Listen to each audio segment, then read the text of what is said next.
Kakadosh Boker Tov, Masechet Beitzah, a new Masechet. We're starting a new Masechet, Daf Bet Amud Aleph, 2A1. So it says a Mishnah, new Mishnah, Betzah shenolda b'Yom Tov. When we have a Betzah, an egg which was born on Yom Tov, right? So you can say happy birthday. Bet Shammai Omrim, Bet Shammai says, Te'achel, you're allowed to eat on Yom Tov, right? Ubet Hillel Omrim, Bet Hillel says, Lo Te'achel, you're not going to eat it on Yom Tov. So again, you have a Betzah which was born on Yom Tov. According to Bet Shammai, you're allowed to eat it. According to Bet Hillel, you're not allowed to eat it. Bet Shammai Omrim, Bet Shammai says, right? So this is now going to be another machloke between Bet Shammai and Bet Hillel, right? It says Bet Shammai Omrim Seor bekezait, a seor which is leaven. That could be with a kezait, okay? B'chametz, right, is going to be b'kakotevet, with a kotevet, which that's the shiur of the chametz. So it comes out that there's a difference between seor and chametz. Seor is the no. That's with an ayin. There's the aleph. Seor is the leavening. How do you call it? You know when you have levadura, yeast. You know, a yeast or any other type of a concept which is actually making chametz. So that's the seor. So the seor is going to be with the kazait, and the chametz is going to be a kotevet. Okay, so the kotevet is going to be the dry fig. Okay, so now he says over here. Bet Hillel Omrim, Bet Hillel says, Zeh v'zeh kazait. Doesn't matter whether it's seor or chametz, it's always going to be a kazait. Okay, fine. Says the Gemara, the Mishnah, Hashochet chayav yof b'Yom Tov. So already two differences of opinion between Bet Shammai and Bet Hillel. I don't know if you realize over here, Bet Shammai were stricter than Bet Hillel in both cases. Okay, in both cases. Also in the first case, do it whether you're allowed to. What? Sorry, more lenient. I apologize. More lenient. Right, more lenient, right? When you said they always, I was thinking, what do you mean always? Opposite. So I just realized a mistake. Yeah, so it's always more. So here they're more lenient. Yeah, here they're more lenient. Why are they more lenient? Because Bet Shammai said you're allowed to eat the egg on Yom Tov. Tochalota. Yeah, and Bet Hillel says you're not allowed to. The second case also, Bet Hillel says there's no difference between chametz and seor. It's always going to be kazait. According to Bet Shammai, there's a difference between chametz and seor, whether it's going to be kazait or a kabetza. All right, or kotevet. Sorry. Okay, next. Ashochet chayav of b'Yom Tov. If you're going to do shahita on a chaya and off on Yom Tov, remember that a chaya and off, right? You're allowed to do shechita on Yom Tov. You know that? You're allowed to do shechita on Yom Tov. But, right, you have to remember that if it's going to be a chaya and off, you have to do kisui adam be'afar. There's a mitzvah, meaning not by an animal. There's a mitzvah of kisui adam be'afar only by a bird or a wild animal. That they learned it from the Midrash, if you remember, by, right, how did they know how to bury, right, Hevel? How did Cain know how to bury Hevel? Because of the bird. Right? He went and he saw that a bird came and killed the other one, and then he went and he covered it over. He buried it. So therefore comes Cain and he says, so he has to bury his brother Hevel. He just killed him, he just murdered him, but now he has to bury him. So he went and he buried him. Right? And that's why he says, so Akim alecha me'adama. Right? Your brother's blood is screaming at me from the ground. Whatever from the ground, because he buried him already. Right? And instead it wasn't just stam on top, he buried him. So therefore, because of that, they were zocheh. Right? Yes, from then on. Well, anyway, there was nobody before. Cain and Hevel were the first people. But the first. Adam and Ishon didn't die yet. You killed him already. He just was born. Adam was born, right, with Chava. They had a child, Cain and Hevel, and then Cain killed Hevel. That was the first death in the world. Yeah? So then it says over here, right? Bet Shammai Omrim, Bet Shammai says, Yachpor bedeket, you're going to come and you're going to dig with like a shovel. You're going to dig with a shovel, and then you're going to cover the blood. Bet Hillel says, no, lo yishchot, you're not allowed to do shechita, unless you had a far already prepared before during the day. Right? You always have to have it ready. Right? Umodim shin shachat. So they both agree that if you did do shechita, she'achpor b'deka v'chaseh, she'efet kira muchan. Because the efet of the kira is always considered muchan. It's not going to be considered, right? It's not going to be considered muktzeh, because it is going to be considered muchan. Yeah.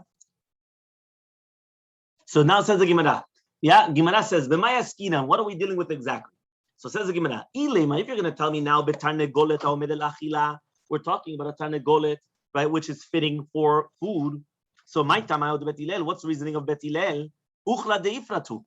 1 second. If we're talking about right now that you're bringing up this tarnegolet, which means that you're raising this rooster, this chicken, whatever it is, right, in order to eat it. And what happens is that now you want it to become fatter, but you want to eat it at any time. So this tarnegol is not muktzeh. So my time out of betilel. So what's the reasoning of betilel that they said you're not allowed to have this beitzah? This beitzah is uchla de efrat. Uchla de efrat means it's food which separates from food. So if you have food separating from food, right? Why are you going to tell me now that it's going to be a problem? It shouldn't be a problem. Ela rather, obviously we're talking about a tarnegolet, which is to be megadel beitzim, to have more, how do you call them? Eggs coming from them. Okay? So says the Gemara, my time of Bet Shammai. So what's the reasoning of Bet Shammai? Muktzeh. So then it's muktzeh. So therefore, what exactly is going on? Yeah? So he comes and he says, Umay kushia. What's the question? Dilma Bet Shammai let lehu muktzeh. Maybe Bet Shammai does not hold the muktzeh. Yeah? Maybe Bet Shammai doesn't hold the muktzeh. So he says, and that's why they said that there's no problem. So says the Gemara, right? So 1 second. Even if you're going to tell me that you permit muktzeh, but that's Shitat Rabbi Shimon, by the way. Shitat Rabbi Shimon is that there's no problem of muktzeh. So then he says, yeah, but nolad is asur. So now we already explained what's the difference between muktzeh and nolad. Muktzeh is that I have a utensil, right, that is not designated for a certain use, for Shabbat. So right, so therefore it becomes muktzeh. Why? Because I segregated. Laktsot dati is to separate, to segregate my mind from something. That's called muktzeh. Nolad is a second type of muktzeh, because nolad was never in this world. So it's not that it had a type of a purpose. It didn't exist. So if it didn't exist, it's called nolad, right? That's what, or nolad, right? Ashkenazim say nolad. Yeah, so that means that's nolad. So he says, so my time of the Bet Shammai, what's the reasoning of Bet Shammai that they say that it is permitted? There is an issur of nolad. Meaning, even if you're going to tell me there's no problem of muktzeh, there's still a problem of nolad, which is a second type of muktzeh. So Amar Rav Nachman says Rav Nachman, leolam betarnegolet haomed legadel beitzim. Really, be'emet, we're talking about a tarnegolet, which is fitting to be megadel beitzim, right? That means not for eating. Because remember, if it was going to be for eating, so then there's no muktzeh. You're going to eat it whenever it was. Udei le muktzeh ile nolad, and the one that holds a muktzeh also holds a nolad. Udelet le muktzeh le nolad, but the one that doesn't hold a muktzeh also doesn't hold a nolad. Meaning, we had a salkadaita, we had a first thought at the beginning that even if you don't hold a muktzeh, you still hold of nolad. Now we're saying no. If you don't hold the muktzeh, you also don't hold of nolad. Okay? Bet Shammai, Rabbi Shimon. So therefore, Bet Shammai holds like Rabbi Shimon, which since there's no muktzeh by Rabbi Shimon, there's also no nolad. Bet Hillel holds like Rabbi Yehuda, that just like there is muktzeh, there is nolad. And therefore, that's why the Betzah is going to be prohibited. Says the Gemara, Umiyam Rav Nachman hachi. Can Rav Nachman actually say that Bet Hillel is like Rabbi Yehuda? That basically he always holds a muktzeh and holds a nolad, right? Because remember, what did we just say? We have to try to analyze. Remember, what's the way of learning Gemara? So when you want to learn Gemara, the way of learning Gemara is very simple. You have a Mishnah.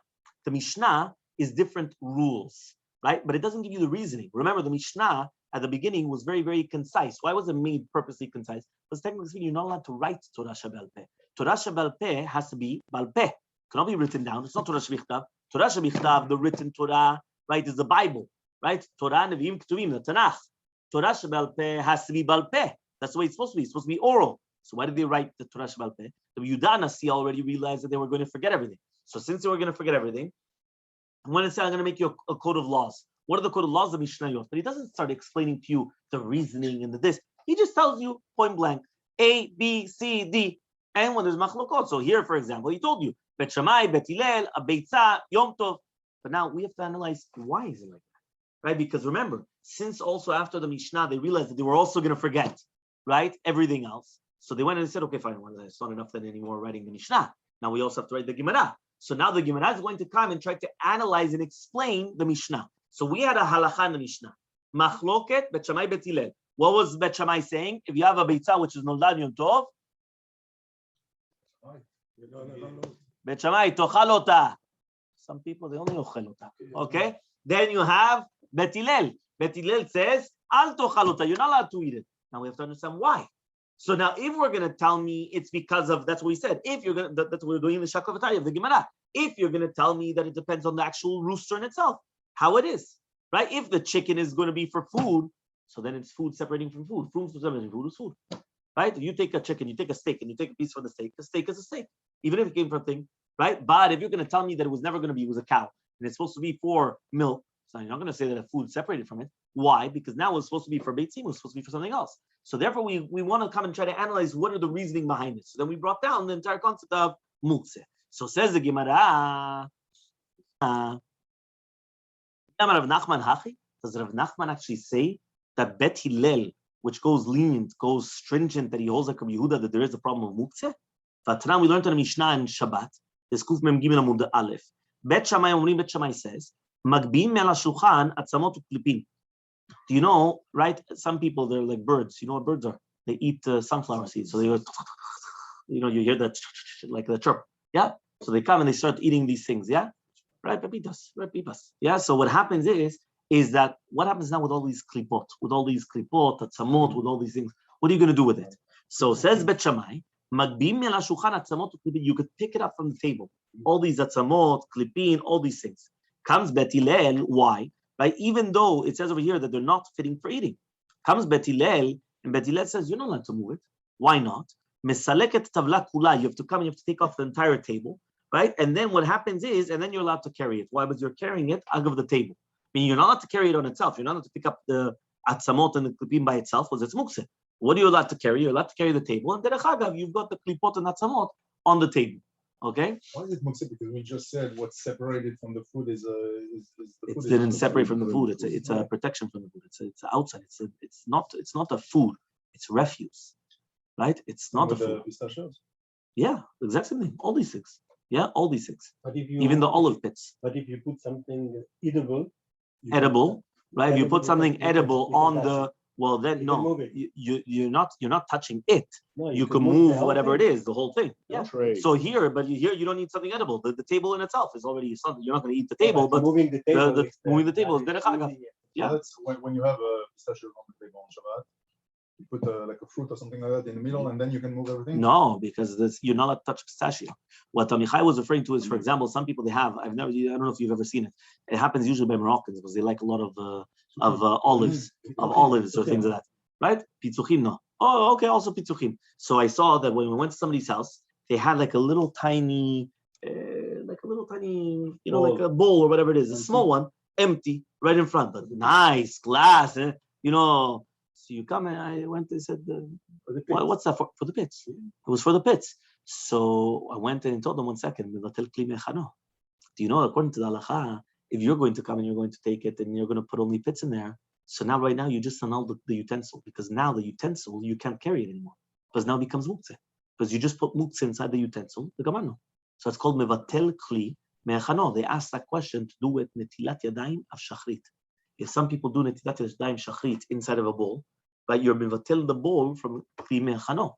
The Biur asked this question, and he wants to answer that over there, it's only ruach ra'ah, it's not really muktzeh, so therefore there's no problem by the netilat yadayim. But here, you have a problem. So what do? You put a good olive inside, right? And then you could carry this entire thing, right? Agav that, right? No, whenever you remember, Bal Tashchit only applies when you're wasting something. If you're using something for something, there's no problem. For example, if I'm going to take your phone, I'm going to smash it, right? And then what's going to happen is that I'm doing it in order that you should just realize that you're not supposed to be on the phone, right, during a shiur. So that's not called Bal Tashchit. Why? Because there was a purpose for it, right? Remember that. That's based upon the Gemara Berachot. If you remember when we did in right, I'll show you what Bal Tashchit is. Yeah. So he says this was based upon the Gemara Berachot.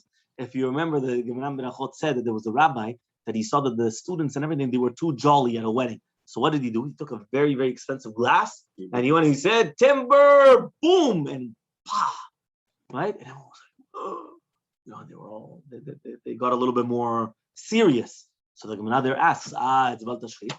And we answer that over there, as long as there's a purpose for what you're doing, it's no Bal Tashchit. Okay? As long as there's a purpose. Says the Gemara. So again, one more time. So now over there says Bet Hillel, Mesaleket tavla kula, you're going to completely remove the tavla, right? And then you're going to shake it off. That means you're not going to touch the mukse itself, you're going to shake it off. So it's by the side. It's not mamash you're touching the mukse. You're not supposed to touch the mukse. Ve'amar Rav Nachman, says Rav Nachman, Anu en alonu ela Bet Shammai ke Rabbi Yehuda u Bet Hillel ke Rabbi Shimon. There, Rav Nachman said mefurash, right? Comes the Rav Nachman and he says we cannot somech on this nusach on the Mishnah, right? Of Bet Shammai and Bet Hillel. Why? Because I always heard the Bet Shammai go like Rabbi Yehuda and Bet Hillel always goes like Rabbi Shimon. That means it would have been flipped.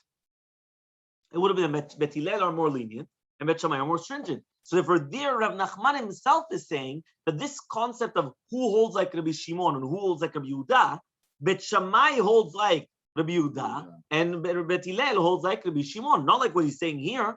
So answers the Gemara. Amar lecha Rav Nachman. Rav Nachman comes and he answers you and he says, right, as follows. He says, Kabesh Shabbat is satam lantana ke Rabbi Shimon. To do with Shabbat, that the Tana, Stam Tana in the Mishnah is like Rabbi Shimon. Tetanam, as we learned in the Mishnah, mechatechin et adluim lifnei abehema ve'et hanevela lifnei haklavim.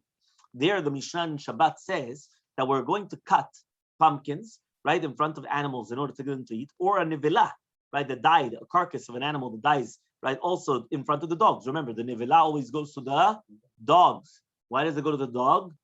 Why? Because he was very nice in Yad Mitzrayim. Why was it very nice? They didn't bark. They didn't bark. Some people by nature, they bark. When you don't bark, right, even though you want to bark, that's when you get a reward. Right? That's when you get a big reward. You hear? That's when you get a big reward, right? When you're able to shut your mouth, right?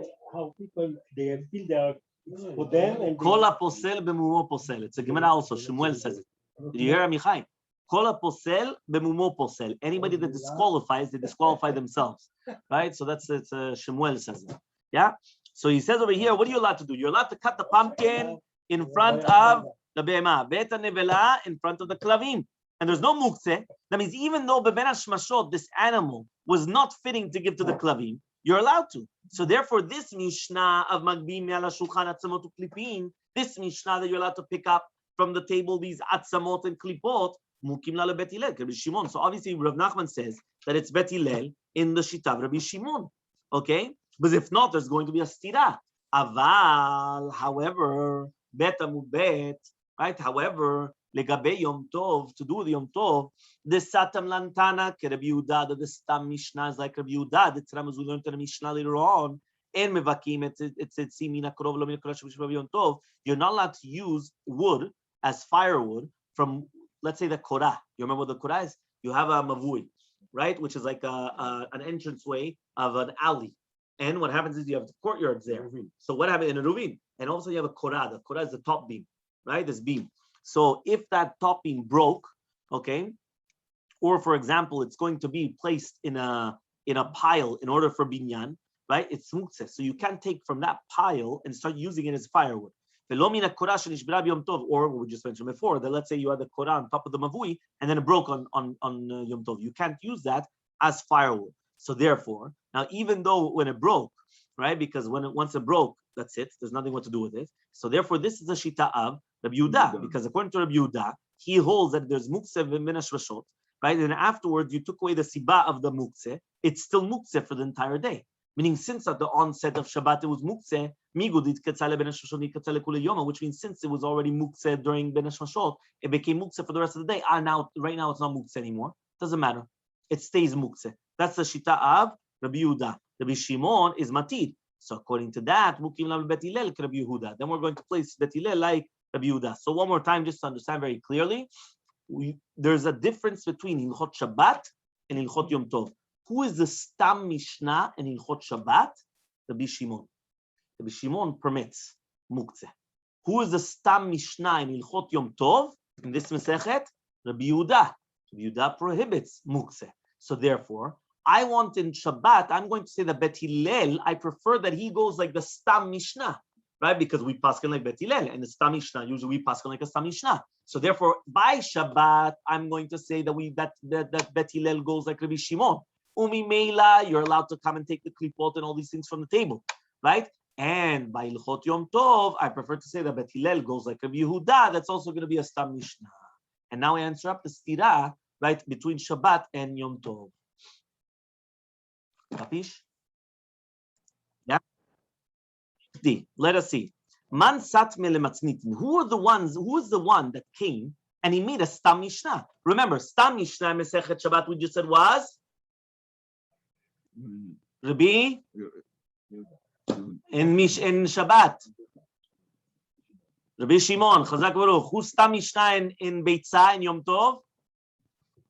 Rabbi Yehuda. So the Gemara is going to ask, who's the one that makes these Stam Mishnah? Who's the author of the Mishnayot? That he's the one that's saying this is Stam and this is Yesh. Who's the author?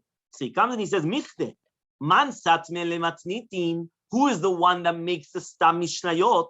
Who's the one that does it? Rabbi Yehuda Nasi. He was the one that came, and he was the one that authored the Mishnayot. So Ma'ishna b'Shabbat is Satan like Rabbi Shimon, Ma'ishna b'Yom Tov is Satan Rabbi Yehuda. What's going on? We answered up the stira between Bet Hillel and Bet Shammai. Why over here I prefer to say that Bet Hillel goes like Rabbi Yehuda, and why over there in Shabbat Bet Hillel goes like Rabbi Shimon? Because we prefer the Bet Hillel, which we usually paskin like Bet Hillel, goes like the Stam, which we usually paskin like the Stam.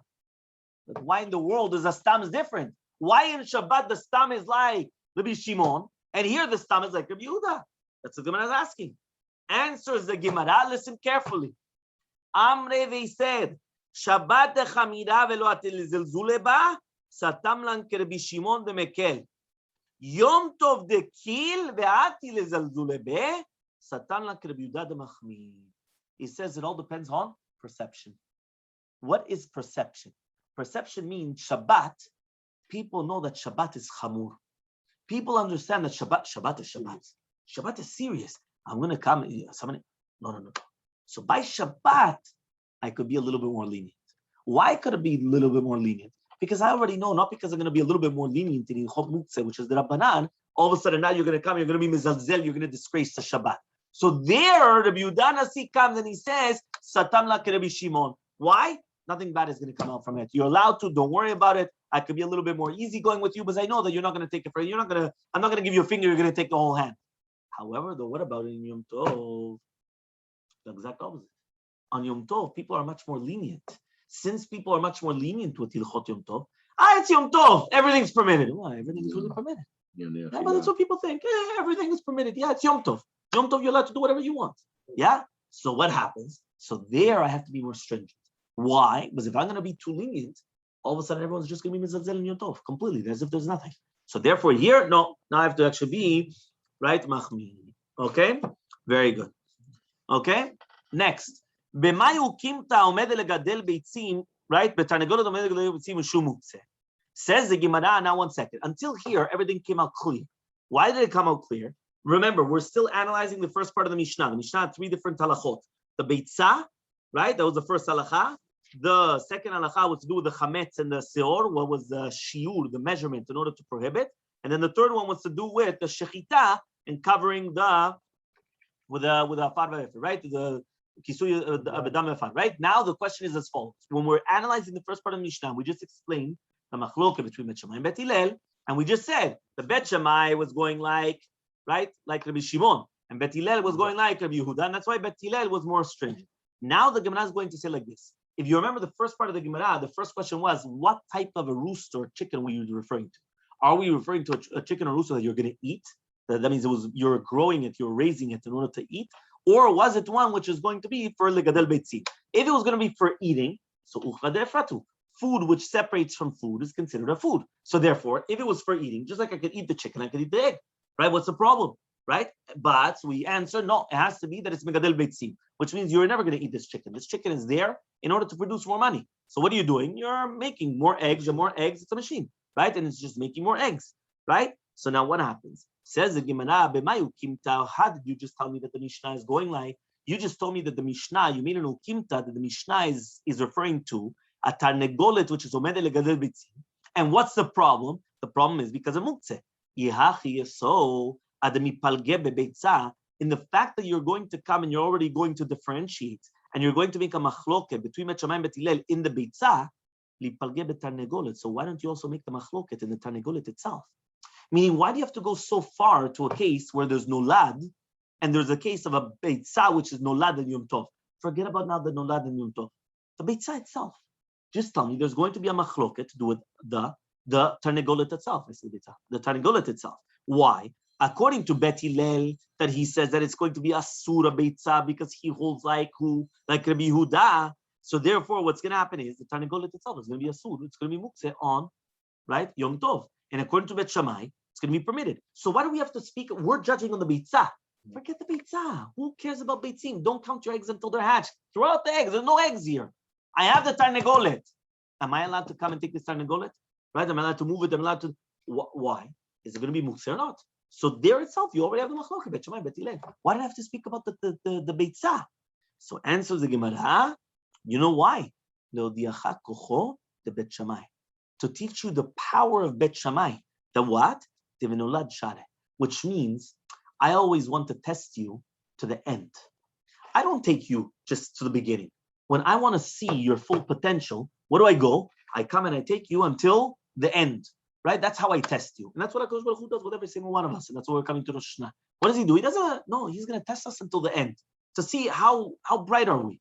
Right? He's not going to just do some little tiny thing. What do you think kids in schools, they have one test, another to the, they have the sats and the. Why? They want to go until they want to know everything. All the back of the mind until where you're going. So what happens? Here, if I would only just talk about the Tarnegol, okay, Chazak Baruch, I taught you a machlokah between Bet Shammai and Bet Hillel to do the Tarnegol. But I want to see even until where do you go? Bet Shammai come and they say, I'm not only going to be lenient in the Tarnegol, I'm going to be lenient even in the Betzah, which is Nolad in the Tarnegol. Why? That he's there, I should have more reason to be stringent because of Nolad. And still Bet Shammai is going to be Mekel. This is the concept many times we see of the many times the Gemara asks this and it tells us the exact same thing, Lodiacha kocho, to tell you the strength of that. And usually we say, that's when the concept say, koch da teda hadif, that we want to come and say that always the strength of being matid is better. We want to go until where can I take it? Meaning until where can I be lenient? Not only in A, but even in B. So that's why the Gemara says, why didn't I make the machloket and the Tarnegol? So he says to teach you the power of Bet Shammai, that even in the Betzah, Bet Shammai are going to be lenient. Not only just in the Tarnegol, even in the Betzah, he's going to be lenient, even though, right, it's going to be Nolad, which we already explained that Nolad is a stricter form of Muktzeh than the regular Muktzeh in itself. So ask the Gemara, why don't I go the other way around?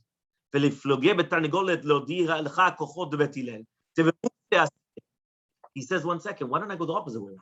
Why don't I only make the machloket in the Tarnegol and not in the Betzah to teach you Bet Hillel shita? The Bet Hillel is not only going to be machmir at the Betzah, he's also going to be machmir where? Even in the Tarnegol. Right? Let's tell you. We mentioned before. Usually the answer that we always answer is meaning it's always better to show you until where does the permission goes, instead of telling you, right, the limit, right, the permission goes until being on the stringent form. It's very easy to be machmir. Chumrot you could find all the time, right? But it's very difficult to be mekel, right? Now again, mekel meaning with a head. Some people are mekilim without their head. So that's like a chicken running out without his head. You understand? But here we're talking about that to be mekel with the head, that is much more difficult. To be mekel without a head, it's very easy. There's a lot of chickens running out without their heads. Yeah? So he comes and he says this. So teach us both. You're right, teach us both. Teach us both sides. You're going to teach you the machloket between Bet Shammai and Bet Hillel to do the Tarnegolet itself. And then you're going to teach me the machloket of Bet Shammai and Bet Hillel to do the Betzah. And now I see both sides of the equation. I see two sides of the coin. Says the Gemara, right? Then what? So the Mishnah should have said, Tarnegolet ha'omed legadel betzim, hiu beitzata. It, the Tarnegolet and the Betzah, Bet Shammai omrim, Bet Shammai says teachel, uBet Hillel omrim lo teachel. So now in the Mishnah in itself, all I had to just include was word he, uBeitzata. No, instead of just saying Betzah shenoda, you're right. We wanted the Masechet to start Masechet Beitzah, right? But if we didn't want that, we could have just said Tarnegolet ha'omed. Start call it Masechet Tarnegolet, yeah, Masechet Rooster. Instead of calling Masechet Egg, call it Masechet Rooster, right? And then you would have said he uBeitzata by saying he uBeitzata. Now I have the machloket them both. So that's what we should have said. So says the Gemara, Bet Shammai says, Bet Hillel says, Lo teachel.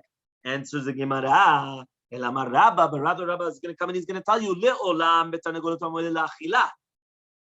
Really now we're changing the entire Gemara. Now we're going back to really be'emet, we're talking about a tarnegolet, which is fitting for what? Achila. For eating. So now what do we say? If it's going to be for eating, what should it be? Permitted or prohibited? Permitted. Why permitted? Because it's uchla the efratu. Since you're not using it for the eggs, it's considered food separating from food. We just said that if you take a piece of steak from a piece of steak, it's a piece of steak, right? There's nothing else. So therefore, uchla the efratu. It's separation of a food from a food.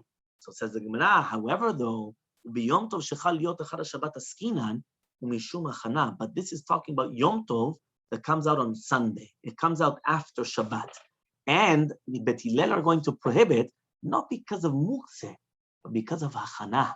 What does that mean? anything, right, which needs hachana is mukse, and it doesn't come out of mukse until you prepare it from before Yom Tov. But if it's going to be prepared on Shabbat before Yom Tov, so it's ki'ilu that it wasn't prepared, so it's still mukse. The kasav Rabba, so Rabba comes and he says, Kol Betzah demityal dahaina me'etmol gamrale. So comes Rabba, or with a hey, and he holds that any egg which is born today was already finished yesterday. So it comes out that the Betzah, which is Noldal Yom Tov, right, which comes out on Sunday, really, when did it finish? On Shabbat. If it finished on Shabbat and it wasn't prepared before Yom Tov, so it's a surah of Achana. You're not allowed to prepare from Shabbat to Yom Tov. You're allowed to prepare from Yom Tov to Shabbat. That's why we do Eruv Tavshilin, because you're preparing from Yom Tov to Shabbat, but from Shabbat to Yom Tov, you're not allowed to prepare. So, so then it should be okay according to the Shita, because it was prepared yesterday. In which case? And the hachana of that you're saying. No, because here you're right. Because here it's born on Sunday. Since it's born on Sunday, which is the Yom Tov, so therefore there was no hachana because it was already finished yesterday on Shabbat, and there was no preparation from Shabbat to Yom Tov. So if there's no preparation, it's mukse. So because of that, that's the shita of Bet Hillel. Rabba letame. Rabba goes according to his reason. Tama Rabba, but Rabba comes and he says, "My dichtiv." What does it mean in the pasuk when it says "Vayom yom v'chinot?" It was on the 6th day, and you have to prepare that which I'm going to bring. And then it says, right? That's what the pasuk is coming and telling you that you're obligated to cook on Friday to prepare for the Shabbat. And then it says, "Shabbaton Shabbat Kodesh L'Hashem Achal," which means that you already were coming and cooking and baking and doing everything erev Shabbat. So therefore, the kavanah of the pasuk is that even the achana, which is not a melacha, which means, for example, lazmin b'dibur, mamash. I'm not mamash even just cooking and baking, even with your mouth, right? The dvarim she'enam omdim stam la'achila, you have to say mikana niuchel. From here, I'm going to eat, which means that you have to do that during the weekday. So during the weekday, I'm going to come and say, I'm going to eat from here. We're going to learn later on in the Masechta Beitzah to do with what happens now if you're going to have some, pigeons, and I'm going to say, okay, I'm going to eat from here, and then all of a sudden you found them over there, and then which ones are they? The same ones or the different ones? Why do you have to have hachana? Because you have to have hazmana before the Yom Tov in order to be mazminoto, which means that I have to prepare it beforehand. How do I prepare beforehand? Not only just cooking and baking, even in the mind, something in the mind that I have to say it. I'm going to make a hazmana, I'm going to say it. The dibur, it has to be the dibur. It cannot just be in the mindset. It has to be the dibur with power of speech. With power of speech. Hu amar vayehi. Yeah, he said it, right? And then it was, right? Why? Because you have to keep your word. Your word is what's po'el. But your mind, people could have Rabbama Hashavo Balavish, they want to be tzaddikim, but they say tzaddikim in their head. Actions, there's nothing. Klum. We need actions. Dibur. Dibur is what is po'el. Dibur is what comes and what actually makes an impact on a human being. Right? By the way, I'm giving you musar for Rosh Hashanah. I hope you're opening up your ears.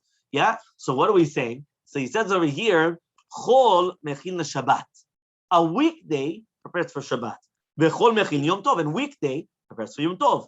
Then Yom Tov mechin Shabbat, and Shabbat mechin Yom Tov. However, though, Yom Tov cannot prepare for Shabbat, and Shabbat cannot prepare for Yom Tov. And because that each one cannot prepare for each other, right? That's why he's saying over here, it's not considered hachana, and therefore it's going to be considered, right? What do you mean it's not considered hachana? It's not considered that you prepared it for the Yom Tov, and therefore it's a problem of mukse because you didn't prepare it. So therefore it's going to be a sur.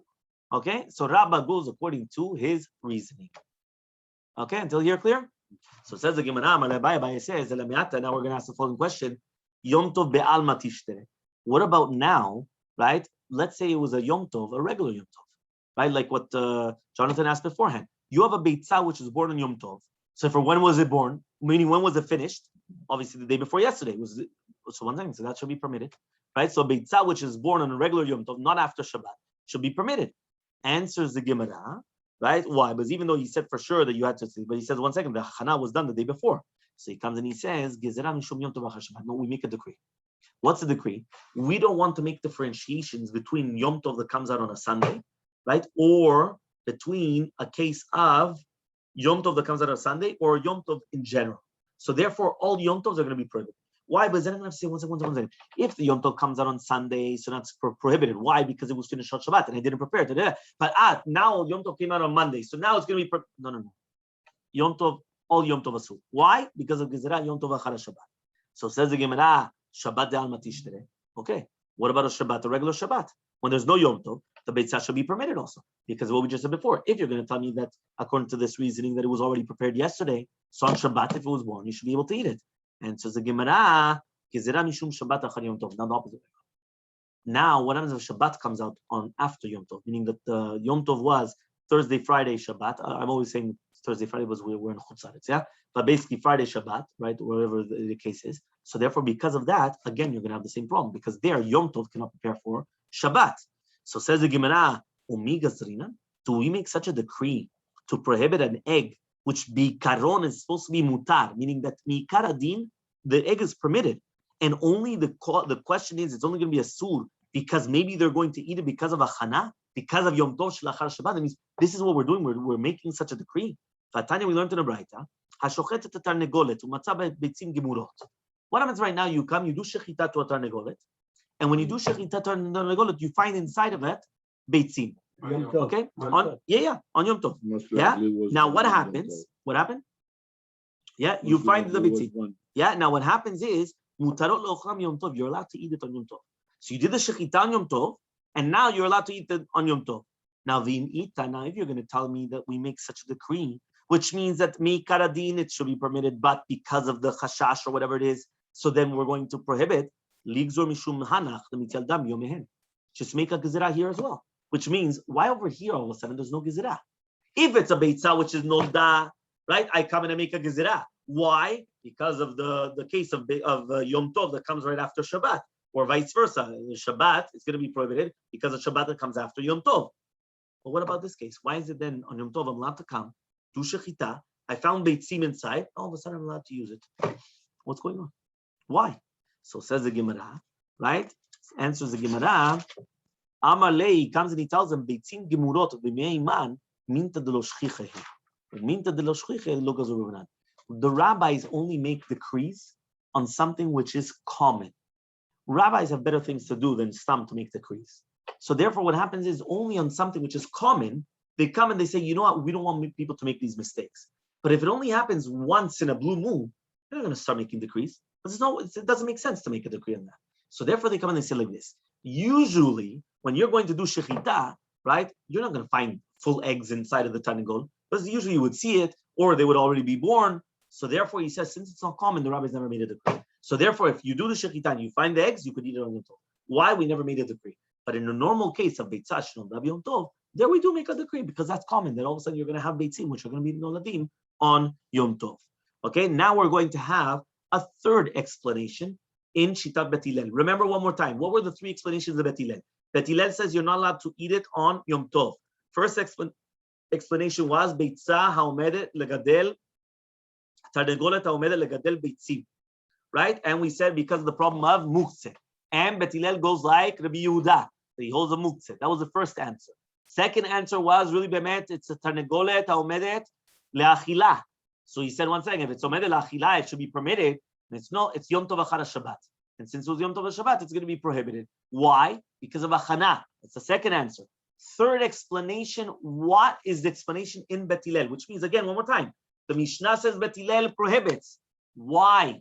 It's $1 million question. So now we have the third explanation. What is the reasoning behind Bet Hillel? So says the Gemara, Rav Yosef, Amar Rav Yosef comes and he says, Gezerah mishum perot hanoshrim. There's a new gezerah. What's a new gezerah? The new gezerah is perot hanoshrim, which means when you have fruits which fall out off the tree, whether it's going to be on Shabbat or Yom Tov, so just like these fruits which fall off the tree is going to be prohibited, and we're going to explain the reason why tomorrow, right? We're going to see it's going to be prohibited. So too a Betzah is going to be prohibited when it falls out on Yom Tov or Shabbat. Why? Because it's like a pri, which is no shed. That means just what's the difference in an apple that falls off a tree or an egg which falls out of the tarnegolet? It's the exact same thing, right? So because of that, that's the reasoning of Bet Hillel. So says the Gemara, right? 1 second. Amale Abaye. Abaye comes and he says, one second. Hold your horses. Yeah? What is the reason why perot hanoshrim are asur? He said, perot hanoshrim tamamai. What's the reasoning why perot hanoshrim is asur? Answers the Gemara on Gimel Amud Aleph 3a1. Gezerah shemi alev yitzrosh.